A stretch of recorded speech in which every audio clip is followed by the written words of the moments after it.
ningkatin performance-nya dia, dan ya diterima di sekolahnya dan akhirnya berangkat gitu. Jadi ya mudah-mudahan ini kita bukain jalan, selebihnya ya tergantung anaknya seberapa besar.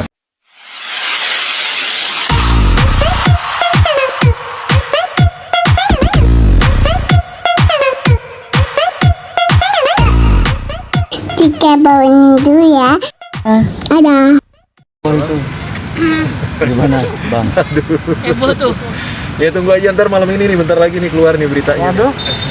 Emang kenapa sih ceritanya gimana bang? Ya ceritanya gue nyariin Dona aja, nggak ketemu, udah itu aja. Kamu kemana kok Dona? Ya tapi kan udah ketemu. Iya. Sebenarnya gimana sih? Ketemuinnya di mana tuh kak? Strategi marketing nih. Perlu banget diceritain. Ya lagi ada campaign aja sama. Nah sedikit mungkin cerita kemarin tentang jalan-jalan nih seperti tulis kan. Gimana pengalaman Kak Darius? Ya selalu menyenangkan ya, apalagi udah hampir 2 tahun nggak jalan-jalan ke luar negeri sama anak-anak gitu kan. Terakhir kan September, di masa pandemi ya, September kemarin cuma bertiga sama Dona sama Leo karena memang harus nganter Leo berangkat sekolah. Sebelumnya benar-benar sebelum pandemi itu 2019 Desember.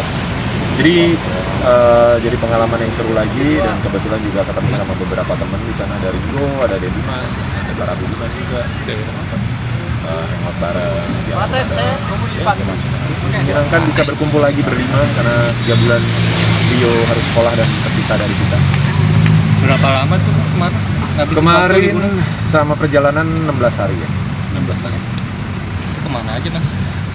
Kita cuma di 2 negara. Kita pertamanya ke Prancis karena Leo di sana, terus ya di Paris aja sampai stay. Kemudian Sabrina juga minta ke Disneyland karena terakhir dia ke sana itu masih umur 3 tahun, jadi mungkin memorinya sebagian ada sebagian enggak gitu kan.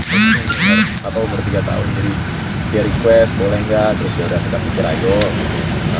Habis itu kita ke Swiss, lebih eksplor ke sisi selatan dan tengahnya Swiss ya. Karena kan dia sendiri nih sekolah sepak bola nih di Prancis ya Kak. Nah itu alasan sendiri Kak Darius menyekolahkan anak jauh-jauh sana itu kenapa sih Kak? Pertama karena memang anaknya punya cita-cita dan punya keinginan yang besar banget untuk jadi pemain sepak bola. Kalau Leo dan Diego ya dua-duanya. Kalau Leo tapi masih punya cita-cita kedua lah.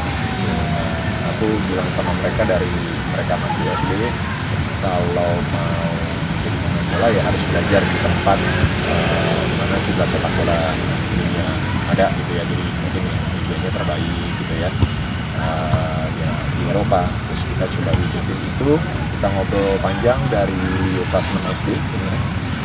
Sempat berpikir sama Dona, mungkin lulus SD masuk SMP langsung di sekolah di sana, tapi ternyata kita ngeliat beliaunya belum siap waktu itu.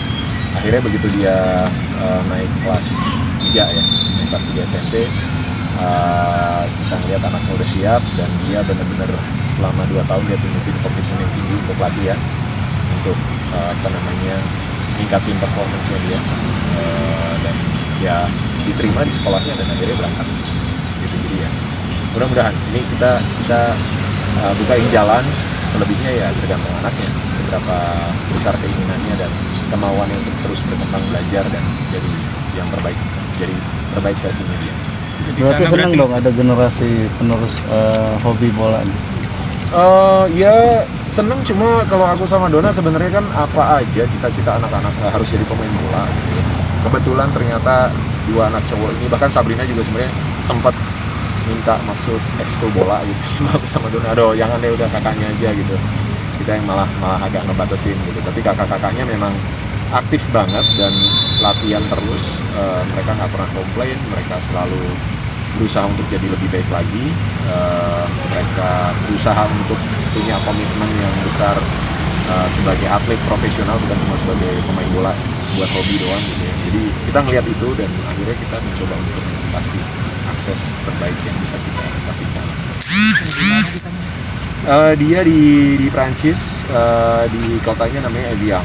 Jadi ada akademi yang memang ada international schoolnya ya. Jadi secara akademik tetap berlanjut, kita belajar, bahkan kalau nilainya jelek mereka nggak boleh latihan dulu. Dan akademi ini juga kerjasama dengan beberapa klub Eropa, jadi ada banyak proses sparring, scouting dan lain-lain. Jadi kita pikir untuk masuk karena jarak, karena mungkin gap juga gitu ya. Jadi kita pikir ini step yang bagus buat beliau untuk masuk ke sepak bola Eropa. Ya mudah-mudahan, kita nggak pernah tahu ujungnya di mana. Karena balik lagi kita, apalagi tahun pertama penyesuaian, adaptasi segala macam. Aku selalu bilang sama Leo, Papa nggak pengen bebanin kamu dengan apapun, nggak nargetin apapun. Tahun pertama kamu cukup untuk belajar beradaptasi dengan situasi baru, dengan teman baru, metode latihan yang baru, dengan beratnya kamu harus pisah dari keluarga. Adaptasi aja, kamu survive, itu udah Papa udah jauh. Dari puas, dari senang, dari bangga gitu. Dan kemarin 3 bulan dia buktiin dia nggak nangis, dia ya mungkin ada momen sedihnya tapi dia simpan ngobrolnya sama kita enak gitu ya, lebih ke diskusi gitu kan. Terus dia nggak minta pulang, walaupun setelah 3 bulan mungkin motivasinya sedikit berkurang, tapi setelah ngobrol dia akhirnya muncul lagi motivasinya, dia balik lagi.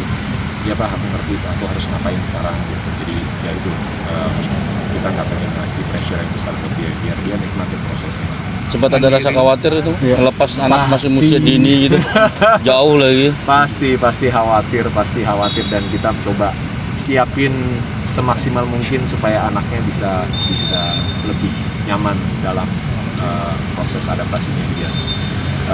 Ada banyak tahapan yang kita lewatin sama-sama, bukan cuma Leo aja kita lepas, tapi kita juga sebagai orang tua juga terlibat di dalamnya, dan kita pantau terus. Proses komunikasi juga coba kita jaga, kita nggak pengen terus komunikasi jadi satu keharusan ya, kalau pengen ngobrol, pengen telepon, pengen say hi anytime gitu kan, tapi nggak jadi keharusan harus dijadwalin atau gimana, enggak. Tapi intensitas dan kualitasnya yang kita cari di sana, jadi supaya anaknya juga tenang. Nggak gampang 14 tahun tinggal jauh dari orang tua.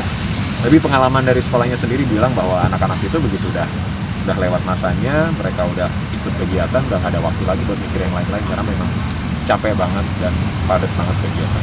Tapi